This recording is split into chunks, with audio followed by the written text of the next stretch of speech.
तो सैलरी के ऊपर आते हैं the most motivating factor in any exam, जो सबसे ज्यादा मोटिवेशन, जितना मैं बात बोल लूं, जितना कोट आप देख लें, जितना शायरी सुन ले, जितना इधर उधर की बातें मोटिवेशन सुन ले, पैसे से ज्यादा बड़ा मोटिवेशन कुछ और नहीं है। जो प्राइवेट सेक्टर से आते हैं उनको पब्लिक सेक्टर बैंक का सैलरी का स्ट्रक्चर पता नहीं होता है। बेसिक आपको 2 इंक्रीमेंट में कैलकुलेट करके चलना, अगर 2 एक्सपीरियंस है तो आपको 2 इंक्रीमेंट मिलता है। अगर JIB CIB है तो आपका सैलरी 10-11 हजार बढ़ जाता है। बेसिक आपका without JIB CIB 52,000, with JIB CIB it will be 58,000, 3 more increments, ठीक है। And special allowance 18,000। डीए अभी फिलहाल बढ़ा हुआ है, 23.95% डीए है। डीए हर 3 महीने में रिवाइज होता है, इतना बड़ा बेनिफिट आपको मिलता है। 12,000 डीए। HRA, अगर HRA आप नहीं लेना चाहते हैं तो आपको HRA के बदले बहुत अच्छा घर मिलेगा। HRA का अमाउंट बहुत कम होता है, तो एक छोटा सा अमाउंट 1,000-1,500 आपके अकाउंट से माइनस होगा और आपको लीज्ड अकोमोडेशन मिल जाएगा, जिसमें कि दिल्ली मुंबई जैसे जगहों पे आपको 40-50 हजार का घर मिलता है। ओके, सो location allowance 1200, learning allowance 981। NPS को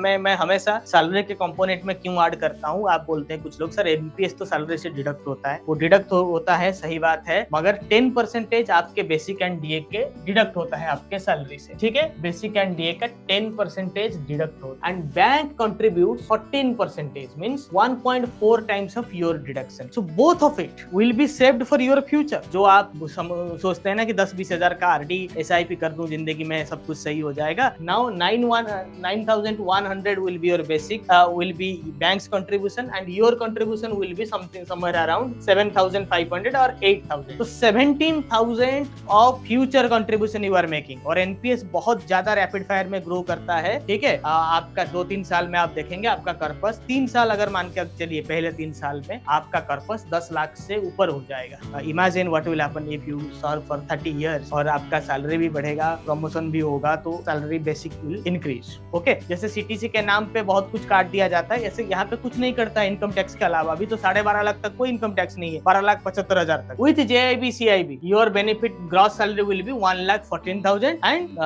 it is 1,02,000 without JIB CIB। And there are additional benefits too, monthly और या फिर ईयरली या फिर 4 साल में एक बार आपको LTC मिलता है, 5 दिन का PL एनकैशमेंट होता है, परफॉर्मेंस लिंक्ड इंसेंटिव, आपके परफॉर्मेंस के ऊपर नहीं, बैंक के परफॉर्मेंस के ऊपर 15 दिन तक का आपको सैलरी मिलता है। पेट्रोल अलाउंस, न्यूज़पेपर अलाउंस, ये तो 8-10 हजार का आपको मिल जाएगा। And 13 bipartite settlement will be implemented in November 2027। मतलब 1 साल के ज्वाइनिंग के अंदर नोटिफिकेशन आया है तो समय लगेगा, 1.5 साल में आपका पे रिवीजन होगा, तो 20% हाइक आप मान के चलिए। And loan benefits up to 1 crore भी आपको मिल जाता है। तो these are major things, major motivational factor. मुझे नहीं लगता कि प्राइवेट सेक्टर में 1 साल के एक्सपीरियंस के बाद आपका सैलरी कहीं पे भी इतना है।